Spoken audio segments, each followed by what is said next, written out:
Hello, welcome back to Passive Income Pilots, everyone. Thanks so much for listening. Hey, if you're new to the show, wanted to give a quick intro to who we are, what we do. Ryan Gibson, my co-founder. My name is Tait Duryea. We're here to educate the flying community on all things real estate, finance, tax strategy, everything under the sun with an aviation focus. Ryan, how you doing, man? I'm doing great. Speaking of which, if you're a new listener to the show, we're bringing on somebody who is leaving a legacy, and he was able to actually find and buy an airport, completely fix it up and renovate it through a lot of help with other people that gave back and dedicated time. And we're going to share not only his journey of how he amassed the wealth to actually do a passion project like this, but also all the ins and outs to buying an airport.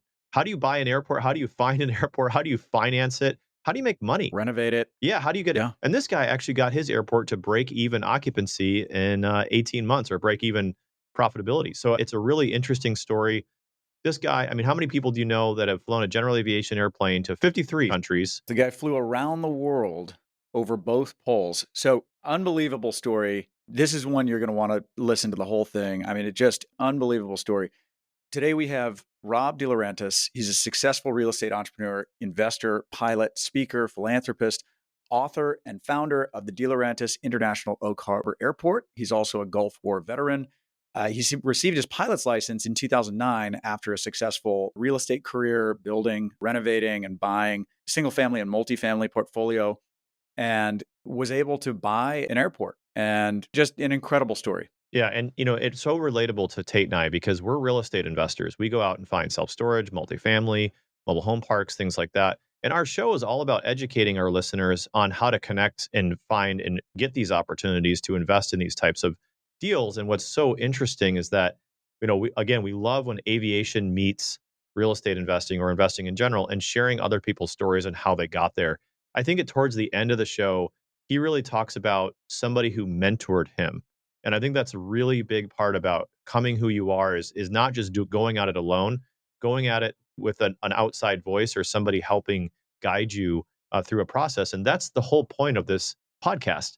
It's we bring on great guests and great experts and specialties to help you, the pilot, better your journey throughout your career. And maybe you're listening to this and you're not a pilot, but you still enjoy aviation and you enjoy learning about the different strategies that we have. So I think this is going to go into our Hall of Fame for episodes. Agreed. When Tate and I end an episode and we're like excited and like pumped up about who our guest, that's how you know this is going to be a really good episode. So thank you so much for listening, everybody. I think you're really going to enjoy this one. Let's get to it. Welcome to Passive Income Pilots, where pilots upgrade their money. This is the definitive source for personal finance and investment tactics for aviators. We interview world-renowned experts and share these lessons with the flying community. So if you're ready for practical knowledge and insights, let's roll. Robert, so great to have you join Passive Income Pilots. The story of how we quote unquote met, which is, by the way, we're meeting actually for the first time on the show, is, Tate and I built a self-storage facility on Whidbey Island over about a year ago. We started the project, and Tate and Turbine Capital invested in our Spartan Storage Growth Fund, which has many properties in it, one of which is on Whidbey Island. So anyway, I was going up there to check up on the construction, and I flew a Cirrus up to Whidbey Island. The airport that I went to is KOKH, I think is what I had it right. Yeah. And it was funny. I was flying up there, and I was a little nervous about going to that airport, to be completely honest, because the airport facility directory had I think it was 30 feet wide, and it was crumbling asphalt, and it was sort of like a caution, like, be careful, this runway is not very good. And so I was kind of expecting the worst, hoping for the best. And by the way, the approach that going into that airport is beautiful. I land and I'm like, wait a minute, the runway is like twice as wide as the AFD said, and the runway is perfectly smooth, uh, brand new asphalt. Then I pull up to the ramp area, and there's like a brand new terminal building. There's awesome stuff going on, and I'm like, what the heck is going on here? There's like EV car charging at the airport, really nice signage, and just a beautiful little airport. And my curiosity piques. I went and Googled the De Laurentiis Airport, and sure enough, AOPA had an article about how you had bought this airport, completely fixed it up, and breathed life into it. And I just said, oh my gosh, I've got to meet this guy. And so I did a little Googling on you. And of course, you have a really fun story writing books on for children in aviation, flying around the world, serving in the Navy. And then, most interestingly, your background about being a multifamily real estate investor from California. So I thought, oh my gosh, this is like the perfect intersection of all these things. So, anyway, welcome to the show. And if you don't mind, tell us a little bit about yourself. Sure, you guys are actually my peeps because, like you just said, I'm a real estate guy, and San Diego real estate renovation over the span of 35 years has really funded a lot of this effort. And, aviation is my passion, and where better to spend your money, your real estate money, than on aviation.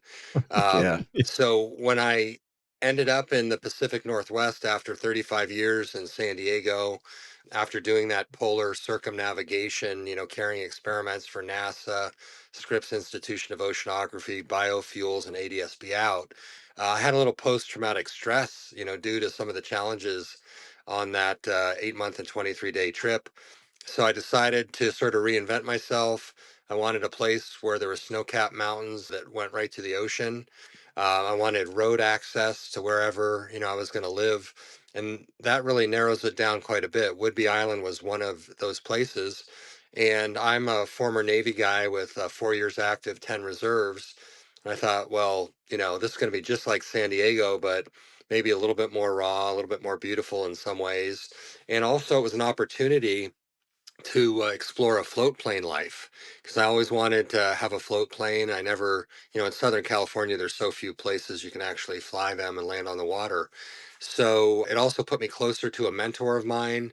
And I thought, God, what are these things called seasons? Because in San Diego, we just have the one, right? Which is That's sunny. right.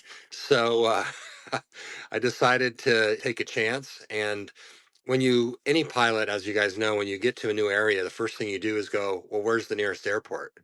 And I remember going out to AJ Eisenberg Airport and going, wow, this place is an incredible dump. I don't want anything to do with this. This is just too big of a project. Let's get out of here before we get mugged. That's a joke. There was no scary people there. At least I didn't see any. So anyway, I kept thinking about this place. I'm like, you know what? Maybe if we did this, it wouldn't be so bad. Maybe if we cleaned up the potential fuel leak that everybody's talking about, oh, by the way, there's a view of the water from parts of the property, and here's, 32 acres of unused land. And the funny thing about it was that the property was being sold, and in my mind, it was worth two things: the value of the runway if you ground it up into gravel, and some of the run out buildings, because I wasn't paying for anything more than just the basic run out structure. So I could then renovate and not feel like I had thrown money away on good stuff that I had to get rid of. And that would involve, new roofs, new siding, new hangar doors, new electrical, a lot of new windows and painting, and making everything work was a huge project in itself. And then this crazy thing called insurance that they never really had on the buildings, and things like, maybe these fire extinguishers need to be inspected more frequently than every 20 years, Jeez. lighting, security cameras, a website. And then I got a call from my mentor because I had a few other projects I was considering. One was buying a P-51 Mustang that I always wanted to do. Nice. Oh, And then yeah. another one was a global air race. And we had some interest from Red Bull and Diamond Aircraft. And at the time, Dick Rattan was going to be my partner. And then I got the call from my mentor, and she said, you know what, Robert? The airport's the one I think you need to go after. And she was very direct. It's like, wow, I don't usually get it this direct from her. And she goes, it's going to be a hard project. It's going to take, she said, I don't know how long, at least 2 years, but I think this is the one we should go after. And at this stage of my life, I'm really sort of focused on legacy projects. And I thought, wow, if we do this right, and I mean like really right, this place could be around for 100 years, and we'll just set my foundation up to fund it, over time. But being a real estate guy like you guys, I started chipping away. Like we have LEDs on the entire property. Our power bill is $132 a month. We just drilled a new well that should be good for the next 30 years. Basically setting this thing up like a rental property just to keep going, to reduce the risk, the liability, setting it up in an LLC, getting new tenants, right? Because the old guys, not physically old, although some of them were, but they were sort of rigid. We needed to clean out that group of pilots that wasn't supporting us and get new ones in. So it ended up being a bit of a real estate project. And by the way, I've also flown myself to 53 countries solo, so I kind of know what airports look like in different parts of the planet. Some do it well and some not so well. But yeah, it turned out to be like I like to say it's like a grad school business project, right? Like you got this So cool. hulking mass with 80 cubic yards of garbage, all over it, abandoned planes and cars, and you Jeez. know, people walking on your property barefoot with shotguns coming up behind you. Just, you Oh know, my gosh. everything a landlord has to deal with, right? Right. To some Right. degree. So, yeah, and we just started chipping away. Can I ask, was this purely a passion project? Is there any profitability? How do you underwrite this? You're a multifamily guy, you underwrite profitable real estate deals all the time. When you sat down, you put this into a spreadsheet, was it ever going to be profitable or was this just a foundation project, a passion project? Well, I did about a year's worth of due diligence, and I talked to the airport manager at Friday Harbor. They spent $350,000 a year for 20 years before they broke even. So that's $12 million, and that was a number that I budgeted for. And I'll have you know that aside from the initial investment that I made with my money, with the help of some sponsors, they gave us some discounts, they gave us, free consulting, they gave us a lot of stuff, right? But at 18 months, we were turning a profit. Not a big profit, but we were carrying the airport. And the port that tried to take the airport from me illegally, I might add, to pull the property out of escrow, we stopped them, but they had no money. They had no experience with an airport. They were doing a land grab, trying to take it from me, right? And my LLC and the foundation. And we weren't going to have that. That was just wrong, on so many levels. But to answer your question more directly, I funded the initial investment. And let's not underestimate the contribution of these volunteers too, because we had a guy that did all the dirt work on the runway, which would have been, in the millions, quite Right. honestly. And he did it for, Wow. in my opinion, close to nothing. So you have these angels, if you want to talk about angels that mysteriously appear at times when you really need them. And I believe that this project, like you said, Ryan, was purely a passion project for everybody who's involved. So, yeah, after the initial investment, which I made, now, month to month, we make money. Not a ton, but we make money. And, a lot of people were saying, oh, this is a place for a privileged, wealthy white male to have his airplanes. True, right? Because it's got to work for everybody. And I was paying 3,000 a month over at Skagit just for my twin turboprop to have a hangar there.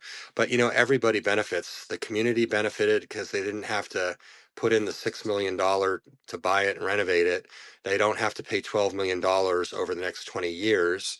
Life Flight has a safe place to operate out of. The pilots benefit because it's, our pavement index. I just saw this yesterday through the state of Washington is the highest in the entire state. We're at 99% out of 100. So that means we have the nicest asphalt runway in the entire state. So every pilot that flies in benefits. We have a great kids program that I'm super excited about. Yeah. And $20 doesn't cover $6 million, right? So these Right. guys that are saying, you can't charge us those landing fees. Landing fee. Yeah. Yeah, honestly, it's to keep the people away that don't want to contribute to our community, Yeah. because they won't spend a nickel. And it's a really efficient way to keep the supporters coming in. You guys are, great examples of that too, right? Yeah, I mean, I emailed you, right? And I was like, "Hey, I don't know where I was supposed to pay." And you're like, "Oh, don't worry, I took a picture of your tail number." And so that was kinda cool. I didn't realize there was an automatic system that did that. And I was like, "Okay, great, good." Who did you buy the airport from? Well, the guy that owned it before was a guy named AJ Eisenberg. He was deceased, Gotcha. and his daughter was selling it. She's an attorney. But, it's got a really troubled past, very troubled past. I'll leave it at that. Yeah, the guy was, like, chasing people around or something for landing fees or I don't know, something I was reading comments in ForeFlight, and it didn't sound like it was a very friendly place to go. Well, that was me chasing these guys around for their landing fees before we Oh, got got it. the system. Oh, That's funny. Oh, man. well, good for So you then. Phone cables are very small, right? The ones that power a regular handheld phone. We found bunches of them that big, and we were using sawzalls to cut through these, abandoned phone lines. And there was a lot of stuff going on at the airport. I'll tell you, it's Wow. phone related, right? Wow. So. so how much hangar space was there? How much is there? Did you build a bunch of new hangars? Are you leasing that? Is that what's driving the break even? Well, we have 14 hangars and then the main hangar. About 75% of those are rented out. I'm obviously saving some money because I, don't have to pay $950 a month for my float plane for a hangar, or 3,000 for the twin turboprop, or 800 for the Carbon Cub. We have charging stations like you guys mentioned. Our biggest client, and we love them, is Life Flight. They rent one of our hangars, a couple pads for landing helicopters, some parking spaces, and we basically give them the whole sort of southwest corner of the airport, and they come and go as they want. We also get a flowage fee from them. We sell fuel pretty close to cost at this point, at least for our avgas. We mark it up by 25 cents, which gives us the cheapest fuel, I believe, in the Pacific Northwest right now. And we do that for our pilots that are based out of the airport. We do it for people that have a tie down, which, if you're looking to get your landing fees waived and cheap fuel, you get a tie down for 150 bucks a month. But what we found too is that people don't really come from off island to base their planes at our airport. These are just people that are on the island. In fact, we don't have a single example of anybody who's more than just like across the bridge a short distance. There's nobody from Arlington or Skagit. So there hasn't been an incentive to build more hangars because, we're just selling hangar space to the pilots on the island. We did look at, for a time, renting them as storage space, kind of like what you guys do. But we had so many people wanting to build a lithium battery manufacturing facility in their hangar, right? I mean, another gal that wanted to make pottery and have her kiln going, like high risk businesses. And the point was, well, you can store some stuff, but no active businesses operating out of old wood hangars that, one spark and you burn them all down. So we have event space in the main hangar. We haven't really done a whole lot in there yet. Yeah, Amazing. that's pretty much it. That's so cool. And today, or as of October 30th, I noticed that airport is NOTAM closed just for the day. Right. What are you guys working on today? Yeah, we're striping the runway.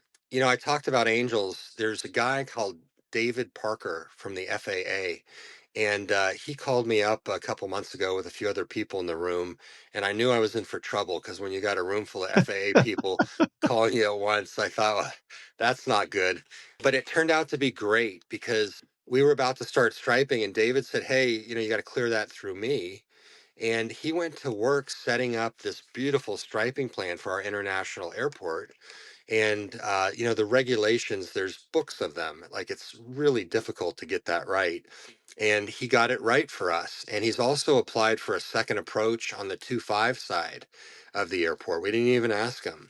So I call him my bearded angel. He understands legacy. That's so And cool. then we had been trying to find a striping contractor for over a year, found one on the island. The guy would rarely call us back, came up with a really big number, to the tune of 60, $70,000. And then one of our pilot contractors said, "Hey, I have the equipment to stripe this runway. I had a sign company for 20 years, and this is just a big sign. So why don't you let me do it?" And he's in the process of striping it. Of course, we ran a little bit long into the fall, and we're getting into the winter. So we have to pick and choose our days for striping. And today is a good day. We shut it down by NOTAM, and they're working on the number 2 Fife now. So he already did the 7 side. So we're making great progress on it. And I don't know if you've flown over recently, but we've got these giant rectangular stripes that indicate It's a 60-foot wide runway now, Right, right. and all the other markings that it really feels like an international runway because it is. That's awesome. So yeah, I actually the last time I was there was I think in August. And I actually just to kind of underscore how important general aviation is to business. And I know you know this, Robert, but for those that that don't understand the GA world, general aviation, flying small planes into communities like this, I mean, it's such a big deal. I rent an airplane and go around the East Coast and go to little runways, little airports, little general aviation airfields to go visit my self-storage properties that are all over the East Coast most efficiently. And go to Louisville, Madison, Wisconsin, the Carolinas, Florida, things like that. And I can go through a lot of properties and connect with a lot of people more efficiently as a business person. When I went to your airport, I actually flew up there with an investor, and he quote said that was the best day of his life, literally Really? flying up there, landing on your beautiful airport, taxiing in, jumping in a car very quickly and accessing our property, and then flying right back. I mean, how magical is that? Oh yeah. And one thing I wanted to ask you, Robert, a little bit before the show, you talked about how general aviation is becoming underfunded. One thing that you said, the port, and that's what the chamber told me, was that the port really wanted to buy the property and they didn't have the money to really do anything with it. So it was mostly just a land grab and probably just a further deterioration of a gem in the Pacific Northwest of an airport. Can you kind of talk to us a little bit about maybe in general, like what's happening to these general aviation airports around the country, or how are you coming up with more creative ways to sort of breathe life into them so pilots can really continue to enjoy. I mean, this is what I got into. I mean, this is what made me fall in love with aviation and want to be a pilot. Was all these little airports I'd fly to as a high schooler. Right. Fly up to northern Michigan and go skiing at Boyne, and go to different parts of the country in a small plane. I mean, I remember flying into Meigs Field right before it closed, going to downtown Chicago. I mean, this is what made me want to be a pilot in the first place. And if that's starting to go away in a road, that's a big deal for our country and the future of our aviators.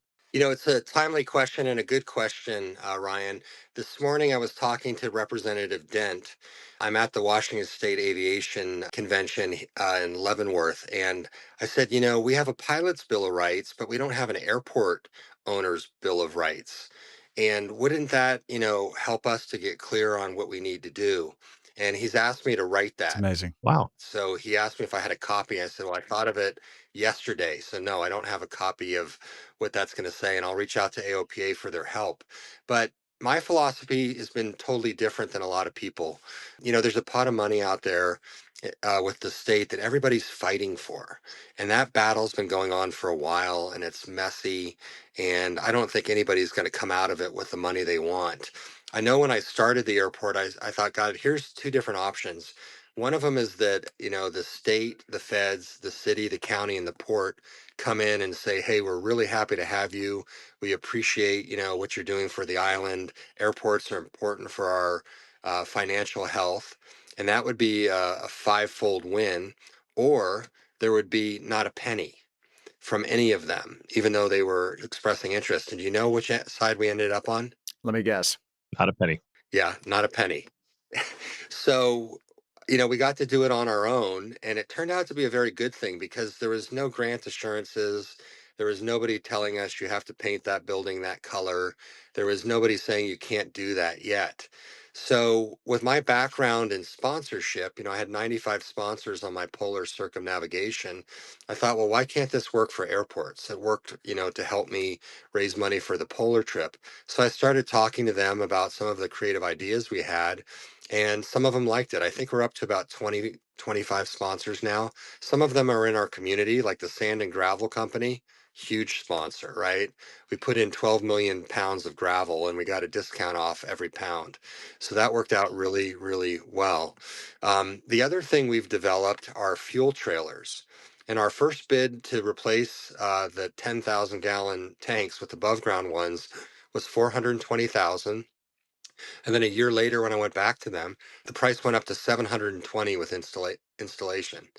And I thought, if I'm making 50 cents or 25 cents a gallon on fuel, how many gallons of fuel do I have to make to cover $740,000, right? Right. I'll never sell that.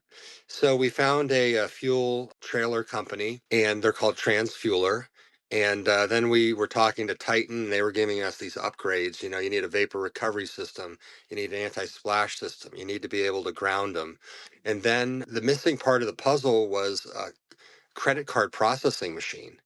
And there was basically two companies in the world. One of them was QT Pod, and they didn't want to play ball with us. They were, quoting us a ridiculously high number. And then there was another company from Canada, and we just got that delivered 2 days ago. I've been out of town, but what it's going to allow to happen is that a smaller airport can have their own fuel trailers. They can buy in 2,000, well, 1,800 gallon increments. We've set up a consortium so we buy as a group, so it's like we're buying more fuel. We can split up the delivery charges. And then all of a sudden, we can generate income. And this is part of the AOPA article that should be released next month. It's using our airport as a blueprint for the 14,000 private airports to open to the public. And if you can do that with an $80,000 fuel trailer with all the gadgets and safety equipment and turn a profit, well, you can pay off a $80,000 tank in a reasonable period of time. So there's things like that. There's the vector plane pass billing, that happens automatically.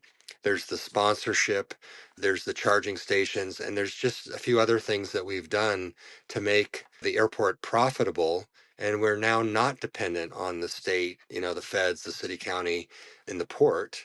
And we can be independent, and we don't have to fight for that chunk of money that there's, hundreds of people going after.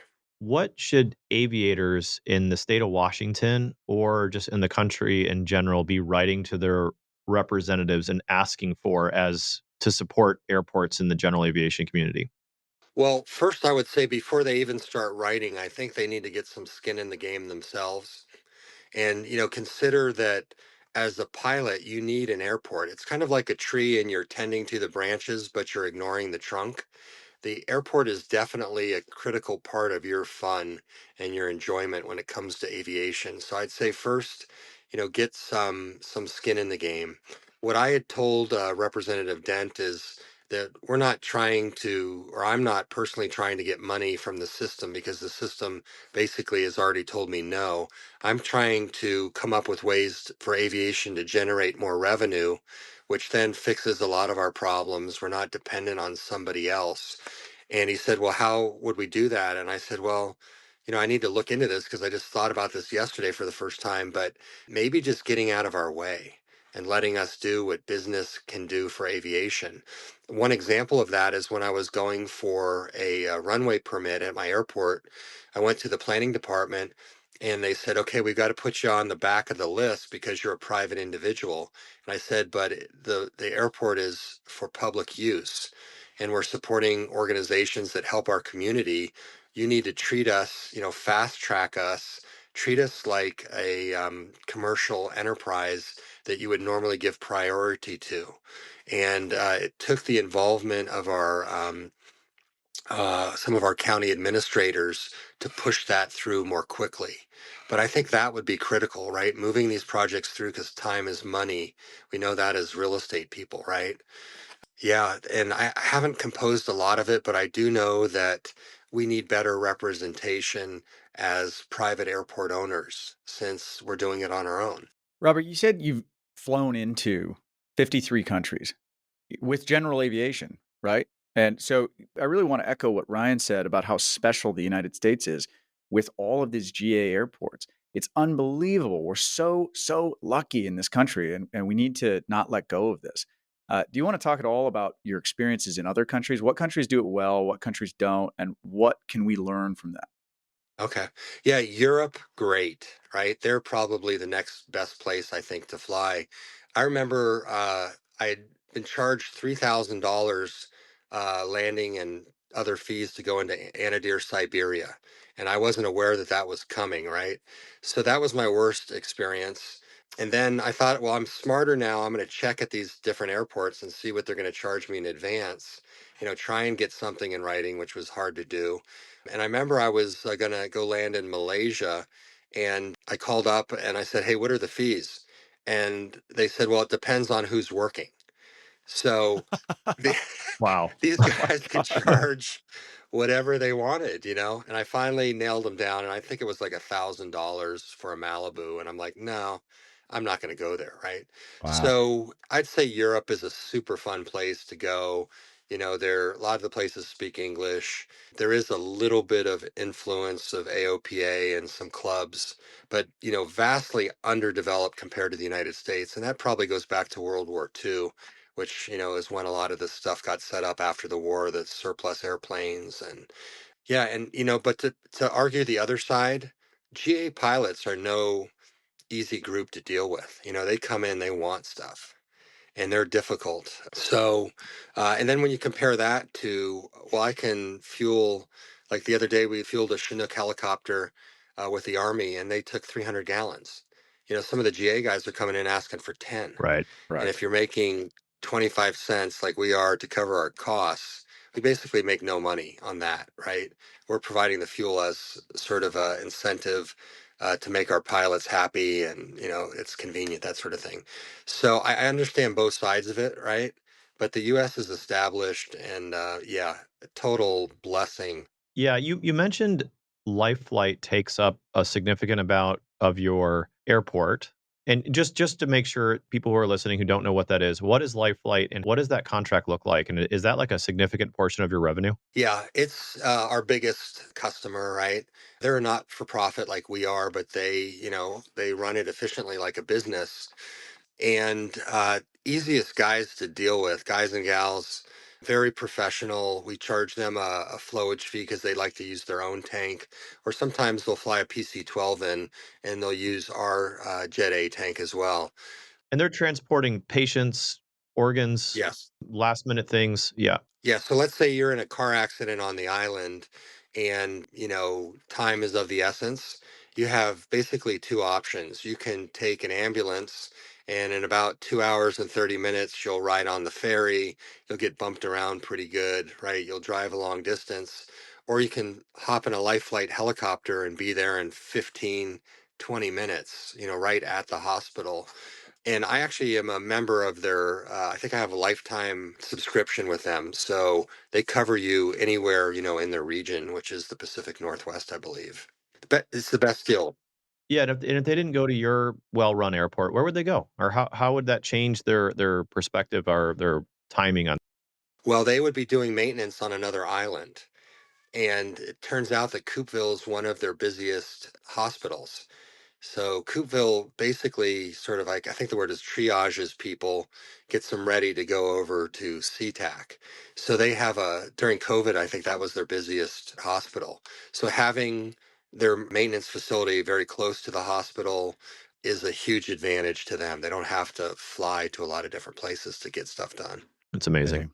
I think their next biggest place might be over at Renton. They just opened up a facility there as well. So, yeah, wonderful organization. We love them. When we have an event, we always ask them to send a helicopter over to do a flyover.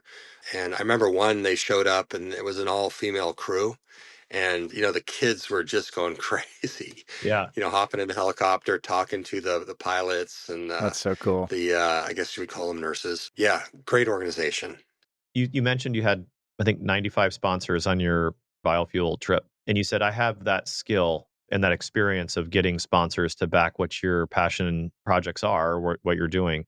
And you said that that kinda played favorably into doing this airport, like getting people who are your angels to help you with your excavation, maybe your striping and painting, things like that.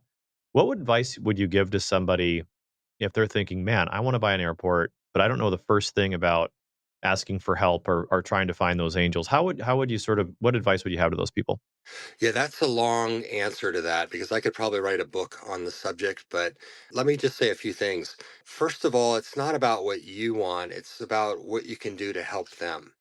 And let's take, for example, could be like a battery manufacturer, Concord Batteries, right? If we have planes that we're operating, like for the kids program or something like that, you can then get in-kind sponsorship. And then what we do is we put them on what we call the Wall of Fame. And you guys took a picture, I believe, in front of that. So you pull into the airport, you see all the sponsor logos. You would see their logo on our website, on our social media posts. There might be a reference to it.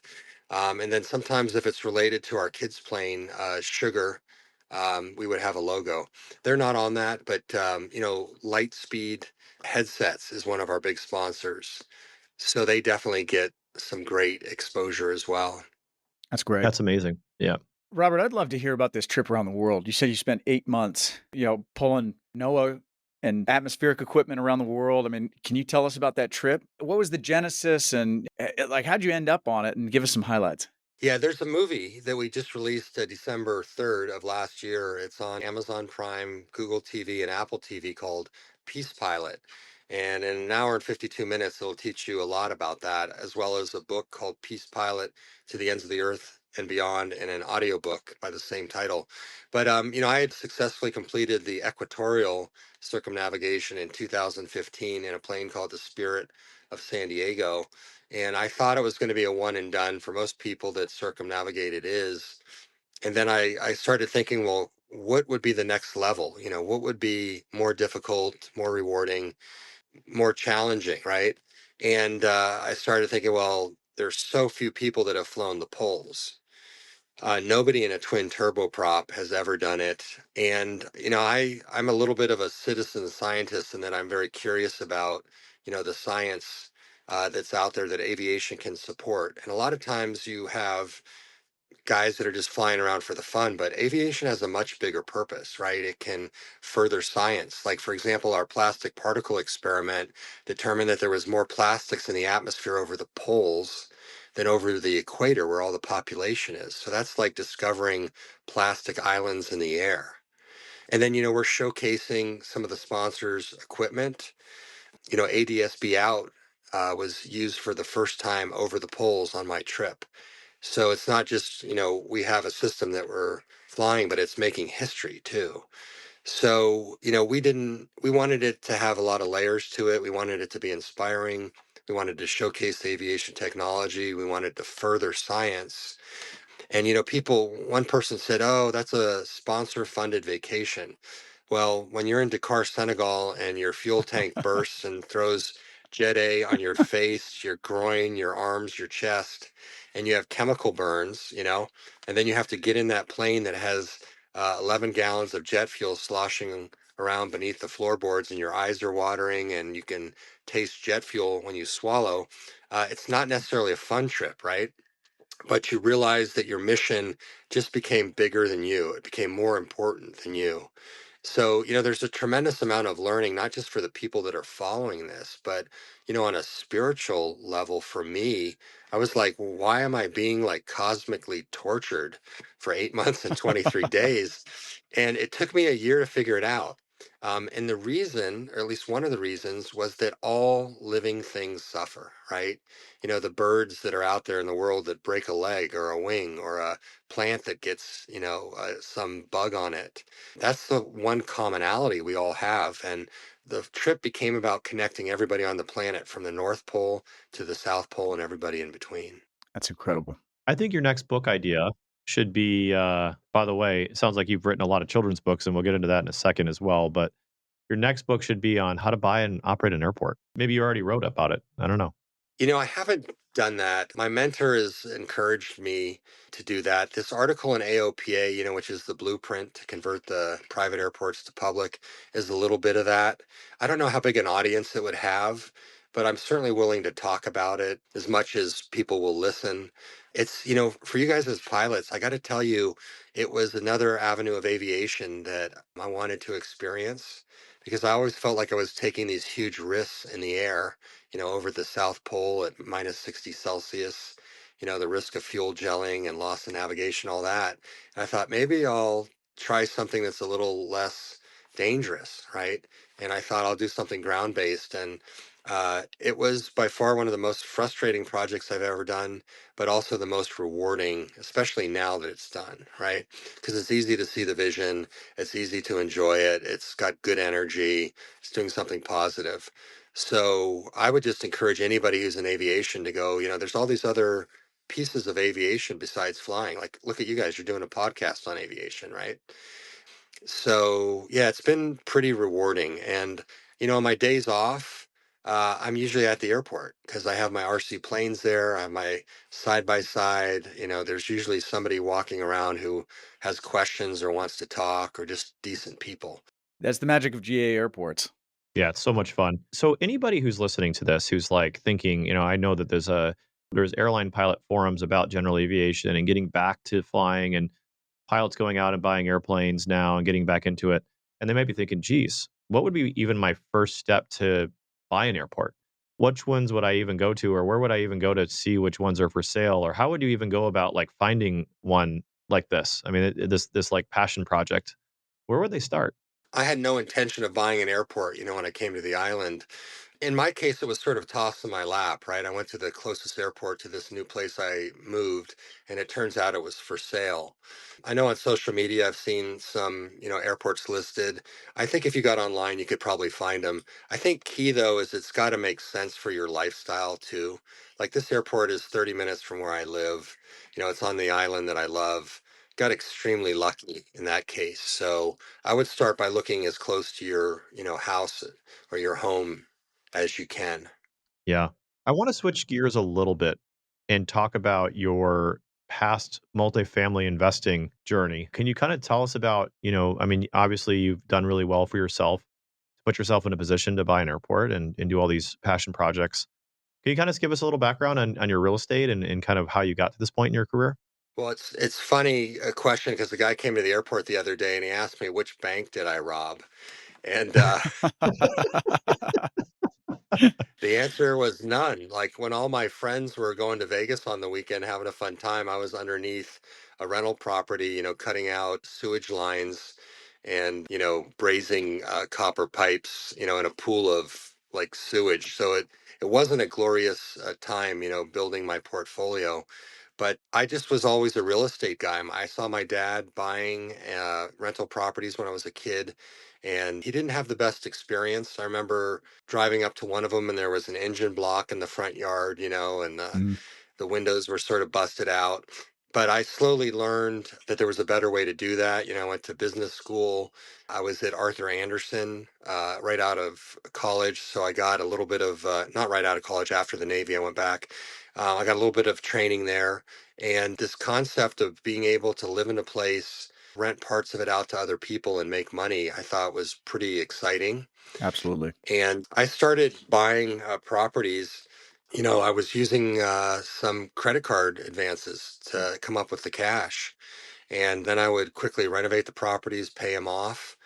And I was in Southern California, which, the price of real estate was rising. I had a property that was actually in a gay area, and it just skyrocketed in value. So I would then pick the other areas, where that community was moving and start buying properties there, like in an expanding circle. Yeah. And I'd go back into the Navy. I'd get a 6 month set of orders. And the banks really liked naval officers because we paid our loans on time. We didn't give them a lot of hassle. And yeah, that was what got me started, was buying real estate in San Diego. And again, another really lucky place to start out, right? Because once you own enough in San Diego, you can pretty much go anywhere in the world and afford real estate somewhere else. What was the strategy? So you said you house hacked essentially, lived in the house, rented out the other rooms, renovated. When you were done with that, did you move to the next place and keep that original one as a rental property and just sort of leapfrog from single family home to single family home? I started with single family homes, and then the sort of test that I would use is after I renovated a property, it had to make at least $500 a month to sort of compensate me for all the aggravation and the, small claims lawsuits and the frustration with contractors. You guys know that. Oh yeah. Oh, that doesn't happen. I thought this is just all up and to the right. So So then I would rent one out and then I was making a little bit more money. And it was at a time when San Diego, when the real estate prices were very low and everybody was saying, hey, don't do it. You're crazy. My dad told me I was taking, I was over leveraged. I was taking too many risks. And I said, well, Dad, I don't have anything really. I have a car And if I lose everything, I can just start over. I'm young. And he didn't like that theory. He was a Fortune 500 CFO, Ivy League guy, and that just seemed too radically entrepreneurial to him. But it worked out for me. And I was lucky because I didn't have any major failures early on, which can sort of sour the waters, right? Totally. So I would just keep buying and then started to buy bigger and bigger buildings. And then I got to the point where I was buying a couple at a time, especially around the end of the year when everybody else was kind of desperate to get rid of their properties, for tax reasons. Yeah, and then I had enough where I didn't have to go back into the Navy and work, for 6 months at a time. I could live off the cash flow, and I wasn't living a glorious, life during those years. I had a joke that I like top ramen, just not every day. That's wisdom right there for all the airline pilots listening out there. Yeah. I might eat it once or twice a day, and I'd get it at the commissary for 16 cents a package. I remember that. I was like, okay, 32 cents, that's a meal. And yeah, I was going without while my friends were spending lots of money having a really good time.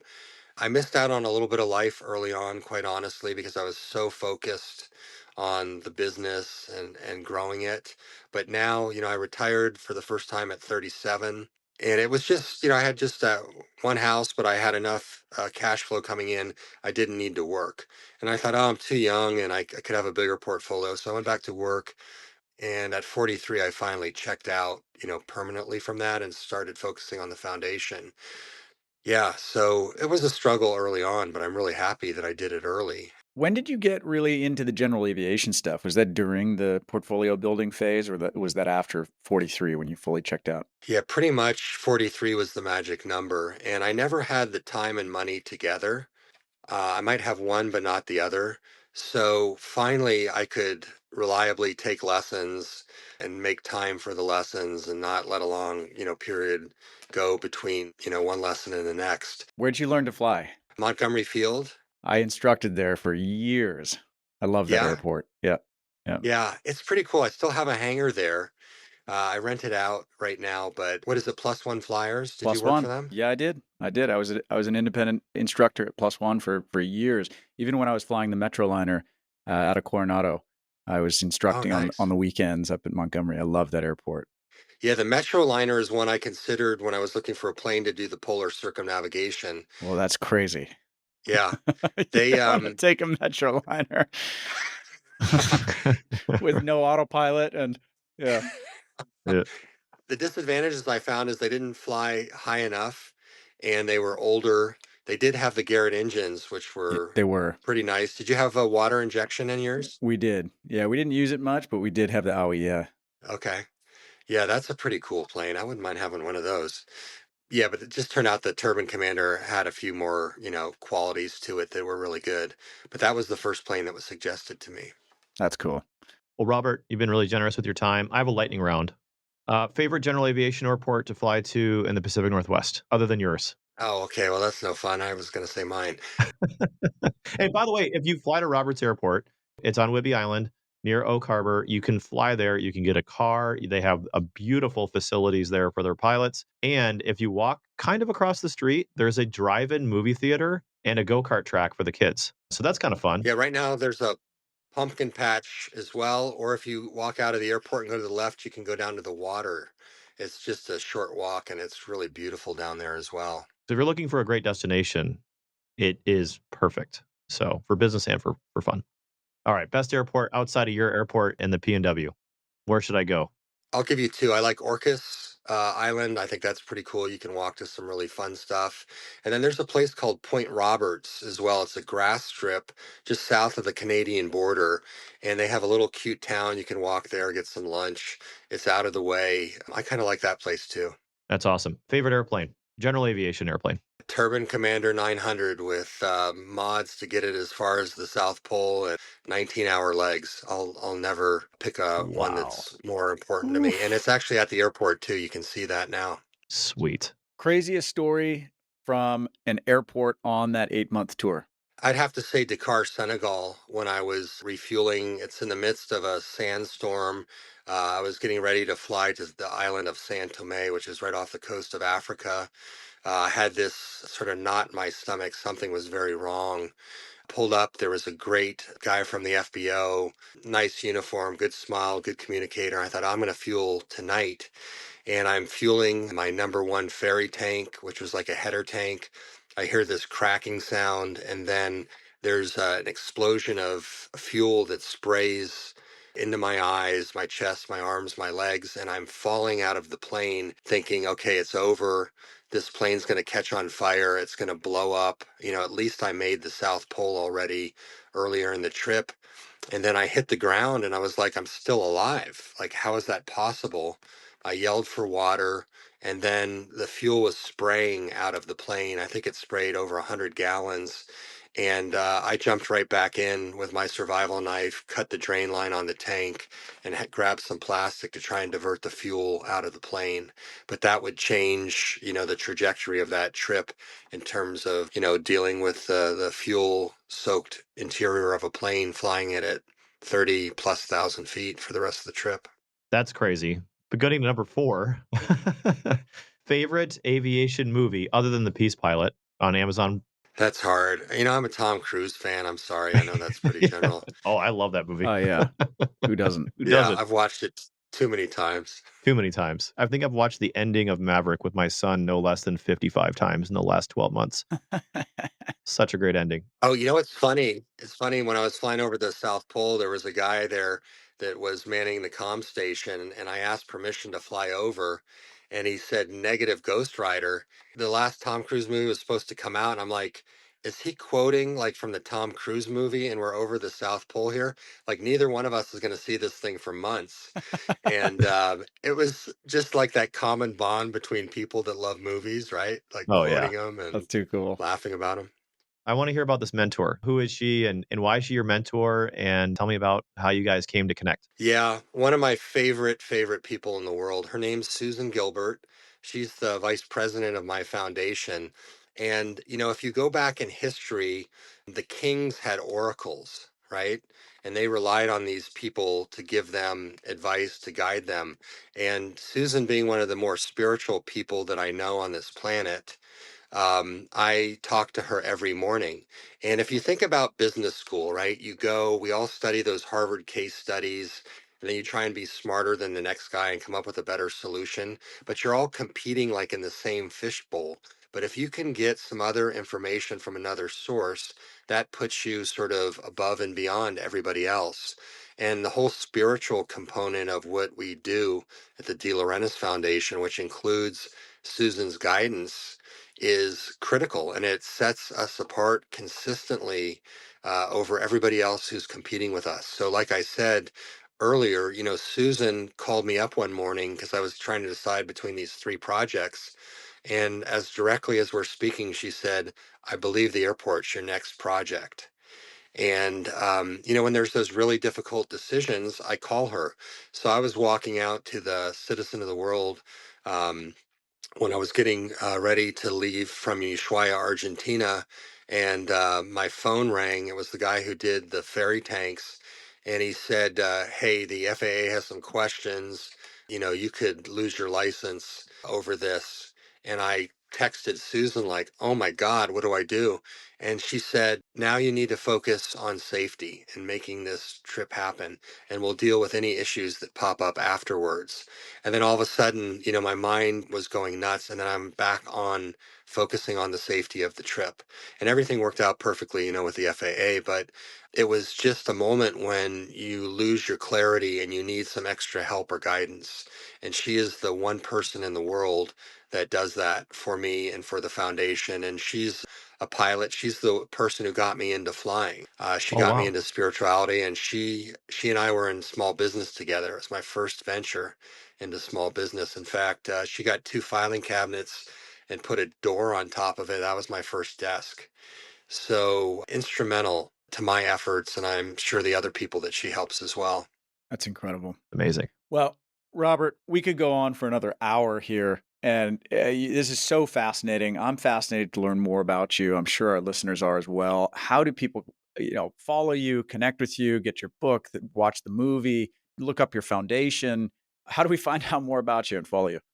Sure. There's a landing page called Peace Pilot the Movie, and that'll get you, to the movie. It has some links. The airport is delaurentis.airport.com. And if you want to read for 100 hours and you want to see all the online stuff, the interviews, the news interviews, the articles, you can just go to Flying Through Life, and the through is THRU. You could also go to poletopoleflight.com and find all this stuff too. It's pretty easy to locate. We'll link to all that in the show notes.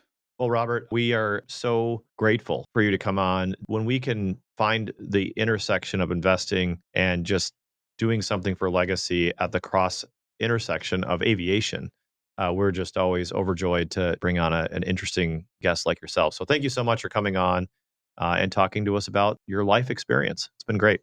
Yeah, and I appreciate you guys because we're, like I said, you're my peeps. And, real estate is a profitable venture if you do it right.